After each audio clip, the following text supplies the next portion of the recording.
The monitors never blinked. 16 screens. Live feeds. Rotating every 90 seconds without pause. Inside the Kaler Estate's security control room, the air smelled like cold coffee and encrypted data. Guard rotation logs updated at 4 a.m. exactly. Cargo manifests refreshed every 6 minutes. Financial audit summaries uploaded themselves to a private server every Friday at midnight without a single human hand involved. This was not a home. This was a machine. And the Kaler triplets, Draxen, Zevin, and Chorus, had built every inch of it to run without error. Draxen stood at the far end of the control room, tall, still, one hand resting on the edge of a desk like a man who had not moved in hours. His eyes tracked the screens in a pattern only he understood. He had designed the system himself at 22 years old. He was now 43, and in 21 years it had never once failed him. Until 12 minutes ago, the East Wing camera had flickered, not crashed, not gone dark, flickered, for 2.3 seconds. Most men would have ignored it. Draxen had already ordered a full diagnostic. His head of security, a broad man named Kieran Osei, stood 2 feet behind him holding a printed manifest. Vehicle arrived at 11:47, Kieran said quietly. Contract transfer confirmed. The Omega is inside. Draxen did not respond immediately. He let the silence sit. Then, where is he now? East Wing guest quarters. 3rd floor. East Wing. Where the camera had flickered, Draxen turned slowly from the monitors. His expression did not shift. It never did. But something behind his eyes changed. A calculation running that had no name yet. The Omega's name was Syrian Vale, 23 years old. Sold through a legal channel by relatives who had gone under financially. The paperwork was clean, notarized, witnessed by 2 attorneys. Every box checked, every signature in place. On paper, it was routine. Draxen didn't trust paper. He walked the corridor toward the East Wing alone. The estate's lights dimmed automatically as he moved, sensors reading his pace, adjusting the environment around him the way the system always did. He passed 3 guards without a word. They straightened without being asked. He stopped outside the guest room door. Then he opened it without knocking. Syrian Vale sat on the edge of the bed, not crying, not trembling, not looking around the room the way frightened people do when they're cataloging exits. He sat with both hands resting on his knees. His eyes moved to Draxen the moment the door opened. Not startled, not nervous, just present, quiet, the kind of quiet that has weight to it. Draxen studied him for 4 full seconds. He had expected fear. People always arrived here afraid. Even people who tried to hide it leaked it. Through their breathing, their posture, the speed of their blinking. Fear left evidence the way everything else did. Syrian left none. Not arrogance. Not performance. Just silence. And that specific kind of silence was more alarming to Draxen than panic ever would have been. He spoke first. You haven't eaten. Syrian looked at the untouched tray near the window. I wasn't hungry. You were in transport for 9 hours. Yes. Draxen waited. Most people filled silence. Syrian did not. He left the room without another word. Back in the corridor, he pulled out his phone. One message to Kieran. Cross-reference the shipping manifest from tonight against records going back 6 months. Every line item. Flag anything that moved wrong. He pocketed the phone. Powerful systems rarely collapse from the outside. They collapse when something small enters quietly. Draxen had built his empire understanding that truth better than most. Which was exactly why Syrian Vale's silence wasn't a comfort. It was a signal. Hi viewers. Have you ever felt like the quietest person in the room was actually the one paying the most attention? Drop a yes or no in the comments right now. And then, before Draxen reached the end of the corridor, his phone buzzed once. Kieran's reply came in 3 words. Manifest has a discrepancy. Draxon stopped walking. He read it again. Then he turned around and walked back toward the control room. Not because he suspected Syrian of anything specific. Because his instincts were telling him something about tonight had been engineered. And Draxon Kaler had not stayed alive and in power for 21 years by ignoring his instincts. He ordered a full internal audit before he sat back down. By the third morning, Syrian had not asked for a single thing. No requests for different food. No questions about the schedule. No attempts to find out what was expected of him or how long he would be staying. The staff had been quietly prepared for a range of behaviors. Tears, demands, emotional outbursts, even hostility. That was the pattern with acquisitions. People arrived off balance. They needed management. Syrian needed nothing.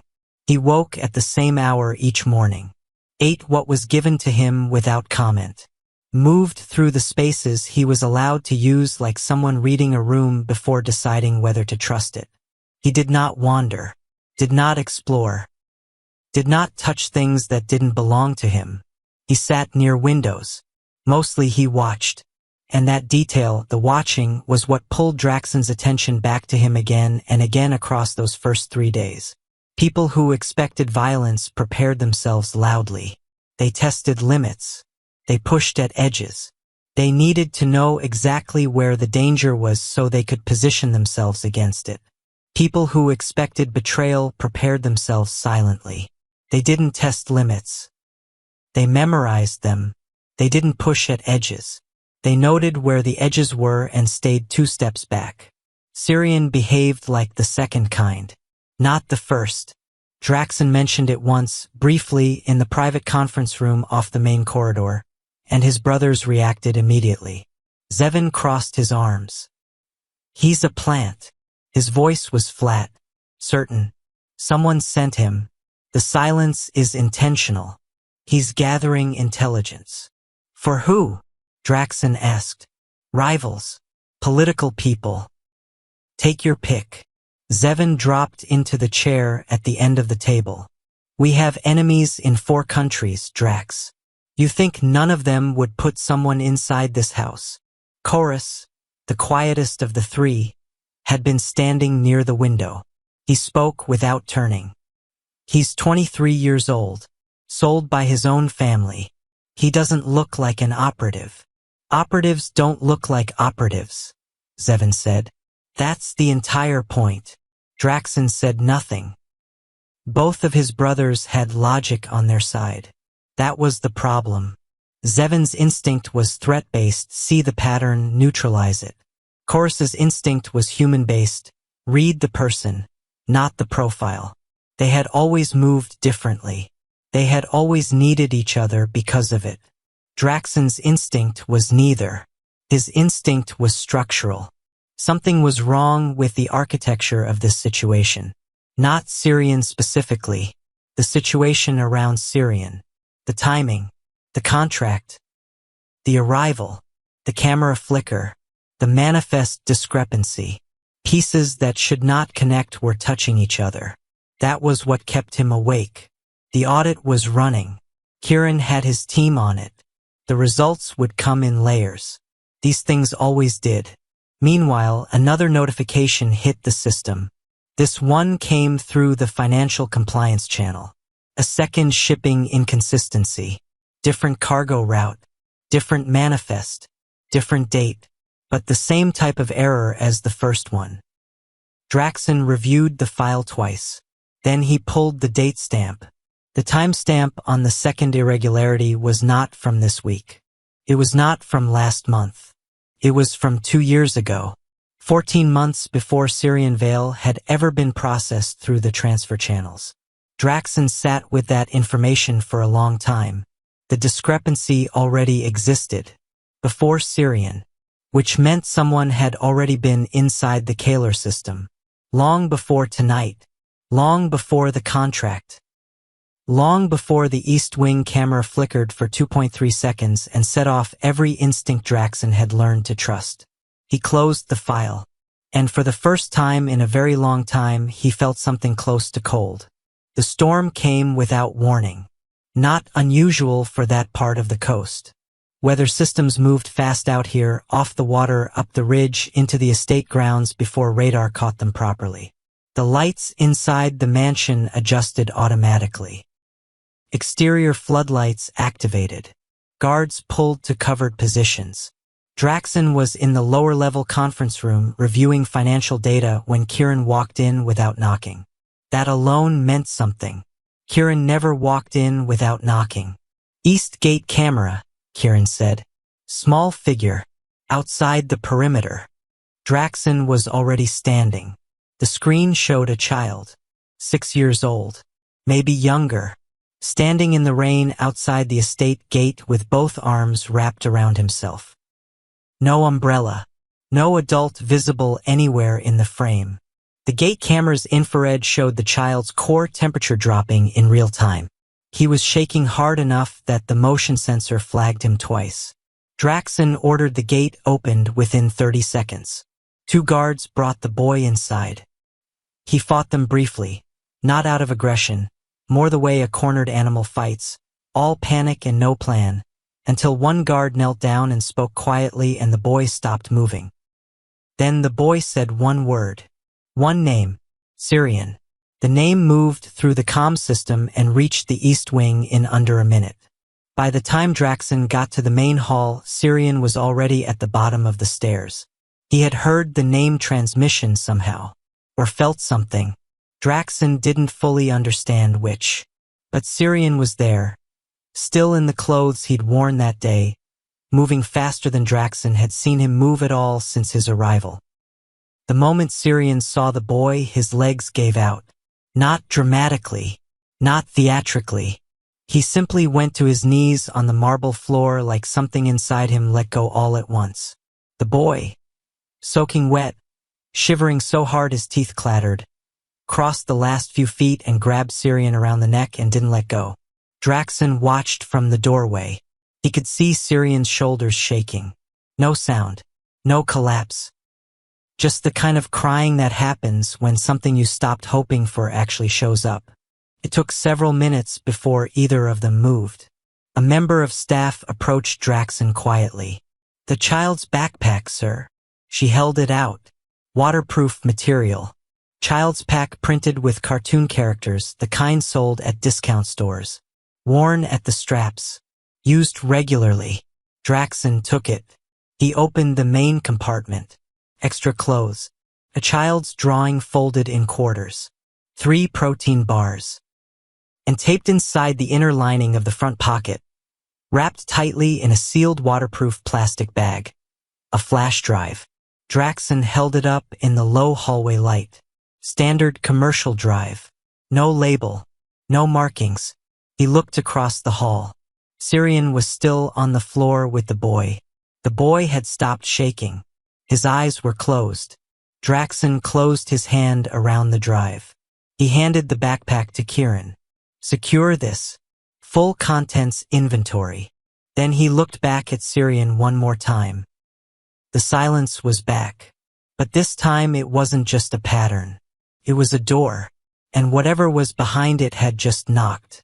Kieran returned inside 20 minutes with a preliminary file. The drive was formatted. Structured, organized into folders by date and category.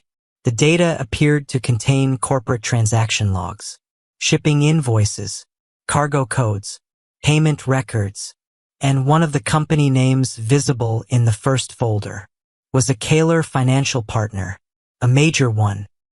Draxon read the name twice, then once more. The storm outside pushed rain against the windows in long sheets. He did not speak. He simply walked toward the control room, and he did not look back. Draxon worked through the night alone. No assistants, no analysts, no Kieran standing at his shoulder reading the same screen. The drive was plugged into an air-gap terminal in the sublevel office, a room that existed on no floor plan shared with any outside contractor. Even his brothers didn't have access to it. He needed to see this by himself first. The files opened clean. No virus tags. No encoding traps. Whoever built the drive had wanted it found eventually. They had not made it hard to access. They had made it hard to ignore. The first folder contained shipping invoices from a 7-year window. At a glance, they looked like standard commercial freight documentation. Container numbers, port codes, company seals. But the cargo descriptors were wrong. Coded in a way that matched no legitimate freight classification system Draxon had seen in 20 years of global shipping. He cross-referenced 3 of them against his own company's historical records. They matched. Same vessel routes, same port windows, same manifest filing times. But the Kaler records showed legal cargo. And these showed something else entirely. Arms shipments, hidden inside container batches routed through legitimate commercial ports. Small enough individually to pass inspection. Large enough collectively to matter. And the payment chains that followed them went through shell accounts in 4 different countries before landing in numbered accounts he didn't recognize. He kept going. Deeper into the folder structure. Bribery accounts. Political payments. Offshore tax shelters built inside holding companies that held other holding companies. Corruption rarely announces itself. It hides inside the routines everyone trusts. Draxon had understood that intellectually his entire career. Now he was looking at proof of it running through the veins of his own company. He did not react with anger.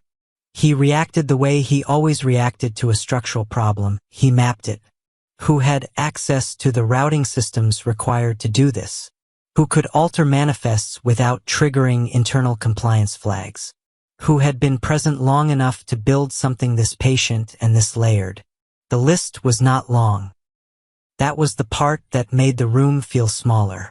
Then, near the bottom of the 3rd folder, he found the timestamp file. Transaction logs organized by execution date. He cross-referenced the earliest entry. The date matched a specific 3-week window 7 years ago. Then he ran the name attached to the transaction authorization code. He ran it twice. Then he sat back from the screen. Because the name was not a stranger. And the timestamp on the file, the very first transaction in the entire network, corresponded exactly to the month Syrian Vale's father had died. Not months before. Not years after. The same month. The same 2-week window. Draxon stared at that for a long time. Syrian's father hadn't died from illness. The public record listed a vehicle accident. Remote road. Single car. No witnesses.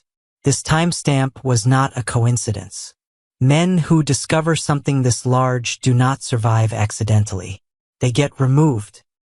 And the people who remove them use systems like this one to make sure no one ever looks twice. Syrian's father had found the network. Draxon was now holding the proof of it in his hands. And someone, somewhere, had known this moment was possible.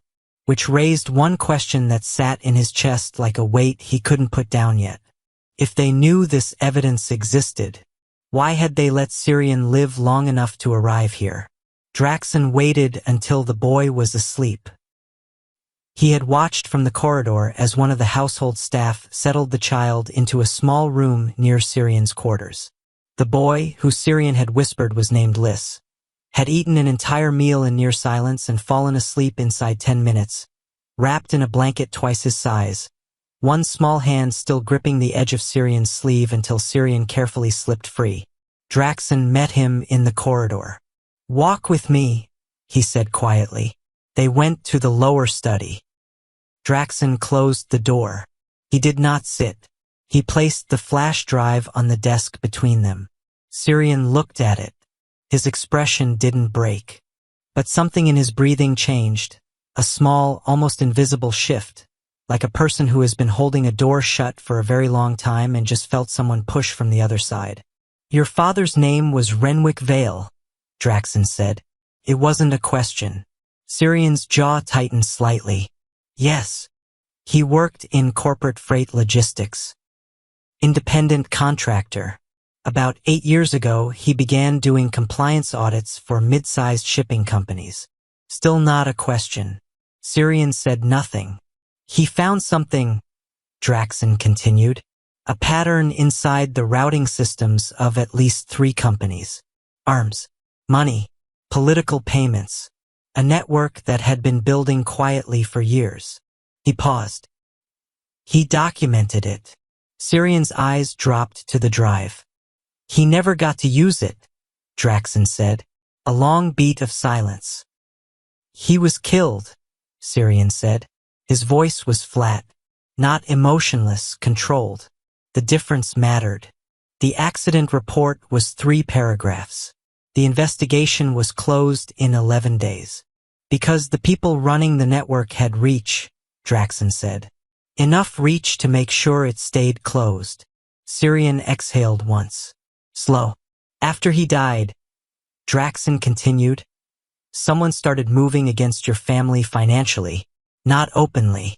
Quietly. The debt your relatives sold you to cover. How long had it been building? Syrian looked up. About 3 years. It was manufactured, Draxon said. The words landed in the room and stayed there. They couldn't find the evidence your father left behind, Draxon continued. They searched, and when they couldn't locate it, they did something worse. They put you somewhere they could control, where, if you surfaced any information, it could be dismissed or buried entirely. Or where you might simply disappear without record. Syrian's hands rested flat on his knees. They sold me here, he said slowly. To get rid of me. Yes. And they expected the Kahlers to handle it. Draxon let that sit without softening it. Because it was true. Lys didn't know what he was carrying, Syrian said after a moment. He couldn't have. He's 6 years old. Someone gave him that drive and told him to find me. He doesn't even know what a flash drive is. Someone in your father's network must have held the drive until it was safe to move, Draxon said. They chose a child because no one searches a child. Syrian looked at the drive again. I didn't know it existed, he said quietly. I know. They went through everything to get to me. For something I never had. Draxon nodded once. There was a long silence. Then Draxon said, the transactions on this drive, some of them were routed through Kahler shipping channels. Syrian looked up fast. The triplets didn't authorize them, Draxon said. We didn't know. But someone inside my organization did. Someone with deep access. Someone who has been using our infrastructure for years as cover. The implications settled over the room like a temperature drop. Syrian understood it immediately. There's someone inside your house, he said. Yes. Someone protecting the network. Yes. A beat. From inside your own organization. Draxon's expression did not change. But that was the confirmation. He had already commissioned the deepest financial audit in the Kahler company's history. Kieran's team had been pulling records for 48 hours straight. The first results had just come back. 7 years of financial manipulation. Hidden inside the Kahler Empire's own systems. Someone extraordinarily patient. Someone extraordinarily close. And someone who had been watching and waiting since long before Syrian Vale ever arrived at this gate. The audit flagged 23 accounts. 7 of them required executive-level access to touch. Draxon already knew the next step. He just hadn't decided yet whether he was ready for what he was about to confirm. Comment below if you were Draxon right now, and you knew someone close to you had been using your name to run something criminal for 7 years. What would your first move be? Would you confront them, or play it quiet? Tell me in the comments. The number on the screen was wrong. Not slightly wrong. Catastrophically wrong. Draxon had been in global finance long enough to recognize a single misplaced decimal from across a room. What Kieran's team had surfaced overnight was not a decimal problem. It was a construction. Careful. Layered. Patient in a way that required years, not months, to execute without detection. Someone had built an entire second empire inside the Kahler financial network. and they had used the Kaler's own name to make it invisible. Draxon stood over the printed audit summary at 6:14 in the morning. Coffee untouched beside him. The room was cold. He had not opened the blinds. The method was almost elegant, and that made it worse.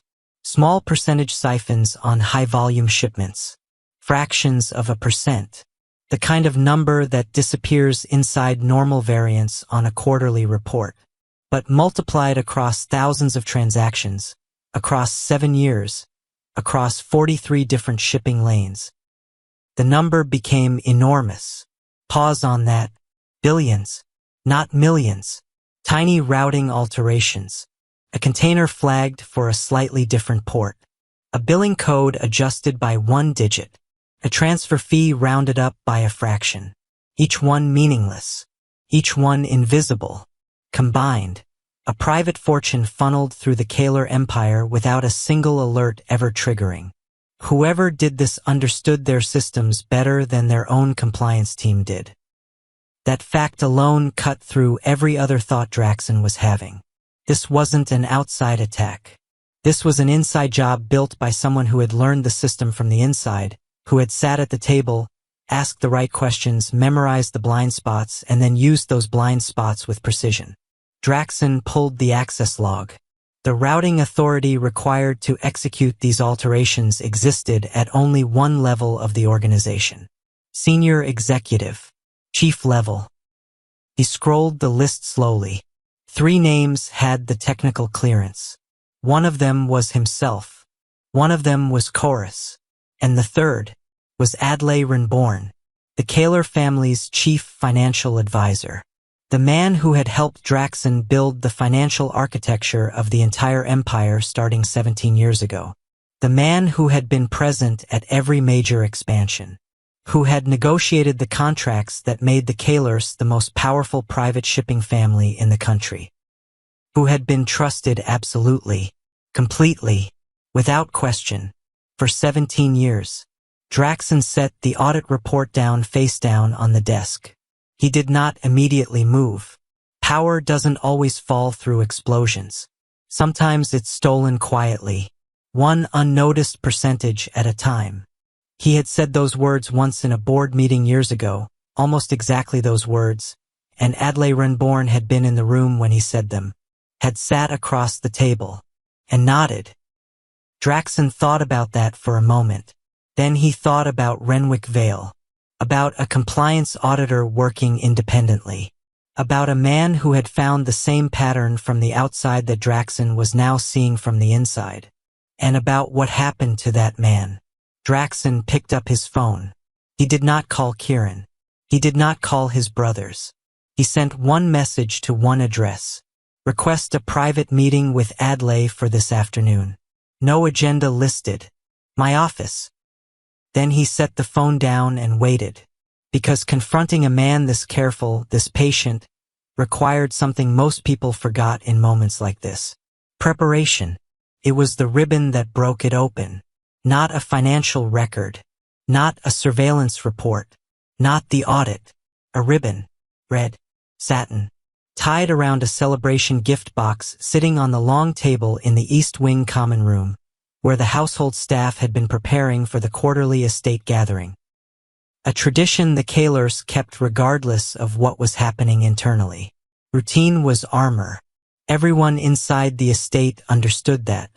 Syrian had come down from the upper floor with Liz, who had spent the morning drawing pictures with a set of colored pencils someone from the staff had quietly left outside the boys' door. Small kindness. Unannounced. Liz was holding 2 drawings, one of a dog, one of what appeared to be a very large house, and was chattering at Syrian with the specific unstoppable energy of a 6-year-old who had finally decided somewhere was safe enough to use his voice again. Syrian was only half listening, because he had stopped walking. His eyes were on the table, specifically on a servant, an older man named Tomas, who had worked in the estate for at least 3 years, tying a second ribbon onto a wrapped box in the center of the arrangement. Most people would not have noticed anything. The knot was decorative, standard-looking, the kind of looped bow that appeared on gifts everywhere. But Syrian had seen that not before. Not on gifts. In his father's handwriting. Inside a personal shorthand system Renwick Vale had developed for flagging suspicious shipments inside his compliance work. A coded marking system he had used to quietly categorize documents without drawing attention to what he was doing. He had taught it to Syrian once, almost casually, during a weekend when Syrian was 17. Not as a lesson. More like a habit shared between a father and a son without ceremony. That specific not meant one thing in his father's system. Active contact. Not a greeting. Not a coincidence. A signal being sent to someone who knew how to read it. Syrian did not react visibly. He kept walking. He took Liz back upstairs. Then he waited until the hallway was clear and walked directly to Draxon's private study. He knocked twice. Draxon opened the door and read Syrian's face in approximately 1 second. "Come in." Syrian described what he had seen. The knot. The system. His father's method. What it meant. He was precise. He did not editorialize. He laid it out like evidence, which was what it was. Draxon listened without interrupting. When Syrian finished, the room was quiet for a few seconds. Then Draxon said, "Tomas." Not a question. A confirmation of something already starting to align. He pulled out his phone and sent a 2-word message to Kieran. "Tomas. Background." The response came back in 4 minutes. Tomas had been hired through a private staffing agency 26 months ago. The agency had one corporate client listed in its financial filings. The client was a holding company registered in Delaware. The holding company's parent organization traced back through 2 more layers to a logistics consulting firm, one of Adlai Renborn's private consulting firms. Draxon set the phone down on the desk. He did not say anything for a moment. Syrian watched him. "He put someone inside the house," Syrian said quietly. "Yes. To watch. Or to report. Both, most likely." Draxon's voice was even, controlled. But something underneath it had gone very still in the way things go still right before they stop being still entirely. The security camera footage from the common room was already being pulled. By end of day, it confirmed what the background check had started.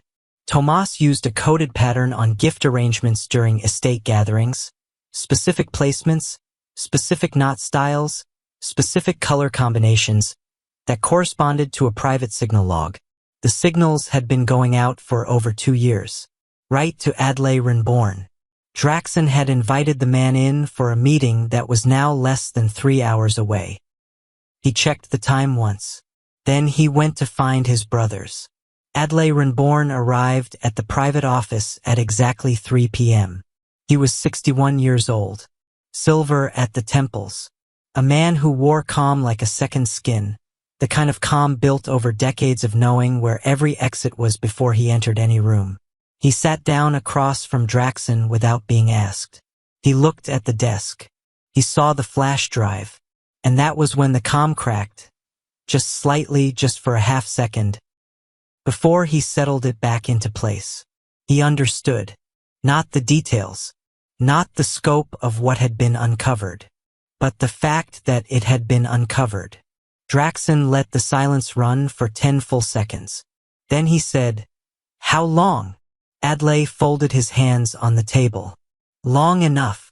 No anger. No excuses. No attempt to perform surprise or denial." The man who had built a parallel criminal empire over 17 years was not going to waste either of their time with theater. That somehow made it worse. The infrastructure was already there, Adlai said. The shipping lanes, the volume, the reputation. The Kaler name opened every port, every contact, every financial channel in the world. It was the most efficient infrastructure for global commerce I had ever seen. He paused. It was also the most efficient infrastructure for what I needed. What you needed, Draxon repeated. What the network needed. You built the network. I connected it, Adlai said. The pieces existed already. Political money needing to move. Arms contracts needing clean transport. Offshore accounts needing legitimate cover. I provided the architecture. You provided the name. The word you landed in the room flat and hard. Draxon did not respond immediately. He let it stay there. Renwick Vale found it, Draxon said. Something shifted in Adley's expression. Not guilt. More like the look of a man acknowledging a specific loss in a chess game. He was thorough. Unusually thorough for an independent compliance contractor. He tracked routing anomalies that our internal team had never flagged. He was about 3 weeks away from having enough documentation to go to federal investigators. So you had him removed. Adley said nothing, which was confirmation. And his son. The sale was the cleanest solution, Adley said. Syrian was a risk. If he ever surfaced the evidence. He didn't know the evidence existed. We didn't know that. The room went quiet again. Draxon stood up slowly. He walked to the window, stood there with his back to Adley for a moment, looking at the estate grounds, the security rotation, the cameras, the system he had built that had been used against everything he had built it to protect. You warned me, Adley said, years ago, in a board meeting. You said the most efficient weapon against a system is something small that enters quietly. He paused. You were right. You described it perfectly. And then you trusted me completely for the next 12 years. Draxon turned around. Exposing all of this will damage the Kaler name significantly, Adley said. Partner companies will distance themselves. Investigations will take years. The empire you built, the legal parts, will take serious damage. You might consider whether a quiet resolution is more practical. Draxon picked up the flash drive from the desk. He looked at it once. Then he looked at Adley Renborn. The man who had sat across from him at 100 dinners, who had been present at every major decision, who had used a child as collateral in a cover-up. He said one thing, quietly, without heat. Then we will rebuild it honestly. Adley said nothing further, and Draxon walked out of the room to make the calls that would end everything. The first arrest happened on a Tuesday. No announcement, no press conference, no dramatic confrontation in front of cameras. A federal investigative team arrived at 7 a.m. with documents signed the previous afternoon, and Adley Renborn left the Kaler estate in the back of a vehicle without looking up. Tomas had been removed from the property 2 days earlier. Quietly, without incident. The Kalers did not explain either removal to staff. They didn't need to. What followed was not quiet at all. The evidence on that drive, combined with the internal audit, the transaction logs, and 3 years of Renwick Vale's personal compliance notes that had been stored inside the drive's secondary partition, created a federal case that spread outward like cracks in ice, fast and wide. Corporate partners received subpoenas within 2 weeks. 3 of them folded immediately, their legal teams negotiating cooperation deals faster than the ink dried on the charges. 2 of them went dark. Offices closed, websites pulled, executives traveling unexpectedly. Federal investigators didn't need to chase them. The documentation was that complete. Political figures came next. A senator from the Gulf Coast whose campaign finances had been laundered through one of the offshore accounts. A regional trade commissioner whose signature appeared on 3 bribery transaction records. A federal port authority director whose approval codes opened the shipping routes that made the entire operation possible for 6 consecutive years. The most powerful weapon isn't violence. It's truth arriving where corruption thought it was safe. By the 4th week, the story was national. The Kaler name was in every major publication. Not as architects of the corruption, the evidence made the distinction clear, but as the infrastructure that had unknowingly housed it. The triplets gave one brief statement through their legal team acknowledging the full scope of the investigation and committing to complete cooperation. No more, no less. Draxon refused every interview request. He was not interested in the narrative. He was interested in the structure. Because even as the criminal network collapsed, even as the indictments stacked and the partner companies fell, the Kaler shipping empire itself was absorbing damage. Legal partners pulling back. Contracts under review. Investors requesting reassurance that had to be provided in layers carefully to people who had every reason to be cautious. The brothers met every morning at 6 a.m. Zevin managed external communications with a precision that kept the company from hemorrhaging faster than it could stanch. Chorus handled the legal coordination, document production, attorney briefings, compliance disclosures, with the kind of steadiness that only Chorus had.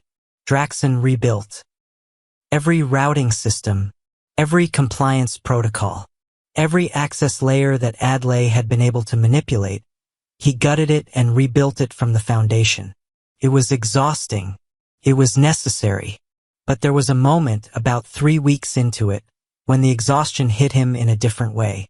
He was walking through the main corridor at just past midnight when he passed the East Wing common room. The light was on. Syrian was inside, sitting at the long table with Liz asleep across his lap. The boy was dead to the world. Heavy sleep, the kind only children can manage, and Syrian was just sitting there with one hand resting on the boy's back. Not on his phone. Not reading. Just present. Draxon stood in the doorway for a moment. Syrian noticed him. Neither of them spoke. But the silence was different now. It wasn't the weighted, information-carrying silence of the first night. It wasn't cautious or calculating. It was just quiet. The way quiet is supposed to feel. Draxon went to bed. And for the first time in weeks, he actually slept. But 3 days later, a new name surfaced in the federal investigation files. A name that was not Adlai Renborn. A name connected to the network's original formation. Not an associate. A founder. One who had never appeared in any of the documentation recovered from the drive. One who, according to the federal investigators' preliminary report, was still active, still watching, and had been watching the Kaler estate specifically since the investigation began. 6 months later, the Kaler estate looked different. Not physically, the building itself hadn't changed. Same corridors, same iron gates, same east wing where the cameras rotated every 90 seconds with mechanical reliability. But the systems inside had been rebuilt at every level, and the people running them had all been vetted by a new internal compliance team that reported directly to all 3 triplets simultaneously. No single point of control. No single point of failure. That was the new architecture. Legal shipping. Transparent contracts. Third-party audits filed quarterly and made available to a regulatory oversight committee that hadn't existed 18 months ago. The Kaler empire was smaller now. There was no pretending otherwise. Several major partner contracts had not returned. The revenue gap was real. But what remained was clean. Every transaction accounted for. Every route documented. Every financial movement traceable from origin to destination with nothing hidden. It was slower work. Harder work. But Draxon found, unexpectedly, that he trusted the reports more. The federal investigation had named 7 individuals in its formal indictment. Adlai Renborn was first. The others, including the founding architect of the original network, a man named Prescott Thane who had built the initial corruption infrastructure in the early years before handing operational control to Adlai, were processed through a federal extradition case that stretched across 4 countries. Prescott Thane had been watching.